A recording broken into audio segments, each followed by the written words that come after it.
Сумын зан шүлгийн шүмж. Сумаар гараатай, монголоор цараатай яруу найрагч. Монголд минь газарт бусан одод мэд авьяаслаг найрагчид олоон. Бэлэгт ард түмний минь цэцэн оюун үргэлжилж буйна энэ. Хүн бүхэн өөрийн гэсэн дуу хоолойтой бас хүү эрэл игээрэлтэй аж. Түүний дундуур тэр олон тэнгэрийн заацс мэд будан дундуур энгийн атлаа ур гоёлн утга санаан зохицсон өвөрмөц нэгэн яруу найрагч гарч ирсэн нь Чимэд Равдангийн мегмар сүрэн юм. Тэрээр надтай нэгэнтээ уулзрахтай цэцэн гоё шүлэг бичиж би чадна. Гэхдээ надад зохидоггүй юм гэж хэлээд дүрлэгэр алаг нүдэрээ хариулт нэхэн ширтэж билээ. Арга буюу өнөө өгний шалаанд орсон би сандарч. Уг нь наадамд гоёод очиж байгаа хүнийг бус. Наадам дээрээс буцаж яваа хүнийг л бичвэл гисхийгээд өнгөрсөн юм хэмээн Монгол улсын төрийн шагналт соёлын гавьяат зүтгэлдэн ардын уран зохиолч Лавагс сүрэн бичсэн байдаг. Яруу найрагч мегмар сүрэн Архангай аймгийн Өндөр Улаан суманд малчны гэрт төржээ. Хөдөөгийн жирийн хүүхдүүдийн адил бага насаа өнгөрөөж сургууль соёлын мөрхөөн эдийн засагчийн дээд мэргэжил эзэмшээд нэгэн үе Монголын радиогийн хөдөө аж ахуйн редакцид редактороор ажиллаж уран бүтээлээ туйлж байгаад хорвоогийн мөнх бусыг үзүүлжээ. Түүний уран бүтээлд эгэл жирийн ард түмний ариун цагаан сэтгэл, хөөр баяр, Монгол ухаан, аж амьдрал, Монгол сэтгэлгээ, Монгол гүн ухаан тусгагдсан байдаг. Уншигч нөхдөнд түүнийг сумын зан мега хэмээн нэрлэдэг нь түүний уран бүтээл ард түмэнд хэрхэн хоногшиж үлдсэнийг харуулах буй за. Монголын ард түмэн сумын зан, байрны үхэд, бодол гэх мэт олон шүлэг уран бүтээлийг зохиогчоос нь илүүтэйгээр мэддэг билээ. Энэ нь юу хэлж байна вэ гэвэл уран бүтээл бол мөнхийн зүйл. Мөн зохиолчийнхоо чадвар чансааг харуулж байгаа юм. Түүний шүлэг яруу найргийг үндсэн 4 бүлэг болгон авч үзэж болно.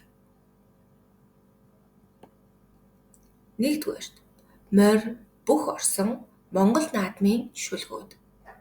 2-р хайр дурлал залуунаас янаг амаргийн сэдэвт шүлгүүд.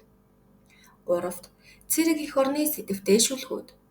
4-р уул ус, ах дүү, элгэн садан орчлон хорвоогийн мөн чанарыг эргэцүүлсэн ухаарлын өнгө аястай шүлгүүд хэмээн ангилдаг ажээ.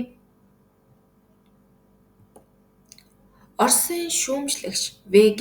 Блинскийн тодорхойлсноор уран зохиол, урлагийн анхдагч дээд төрөл бөгөөд дүрд сэтгэлгээ, хөдөлгөөнд гоо зүй болно. Онолын үүднээс үзвэл уран зохиол цаг хугацаа, орон зай, хөдөлгөөний урлаг бөгөөд объектив, субъектив хоёр хүчин зүйлийн харилцан нэгдлийн үр дүн мөн. Уран зохиолын язгуур шинж чанарыг илэрхийлэгч дүрслэлийн гол арга хэрэглүүр нь хэл юм. Мөн түүнийг бүтээгч, материалч болно. Уран зохиолын үг хэлний эд шидээр дүр амьлуулж, түүгээрээ дамжуулан хүний амьдралын үзэгдлийг гадаад талаас төдийгүй дотоод тал тэрчлэн хүний санаа сэтгэлийн дотоод нууцад нэвтрэн орж илэрхийлдэг байв. Үг хэлний ачаар нийгмийн үзэл санаа хийгээд уг үзэгдэл явдалд хандах олон нийтийн бодол, зохиолчийн ертөнцийг үзэх үзэл, байр суурьгч тодорхойлон гаргаж чадна.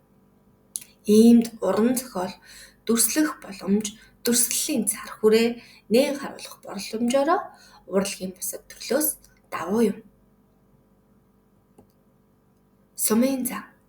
Хол явж барилдаагүй сумын зан. Хот орж зодоглоогүй сумын зан. Айрмын 3 жил хил дээр зогсож ад дутаж алдарт ороогүй сумын зан.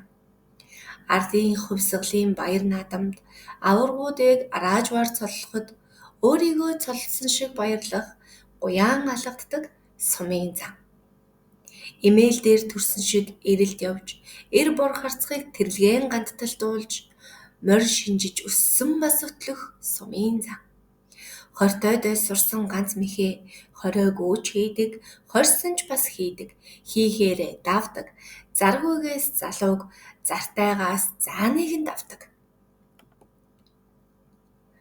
Ганц тэр мэхэн гар дунгуй, ноднон жилийн наадамд ногт ганцгалж ирсэн хөрш сумын хөрстэй хүргэр цөстэй хүрэн эрийг хүсэл бардам зан хүүхнүүдийн харц дуртай нь бас хамт дунгуйлдаж хайчаад манаатай хөө гэж адуундаа яарад манантай уул руу дэргүүлж отоод маргааш нь чирээгүй сумын зан.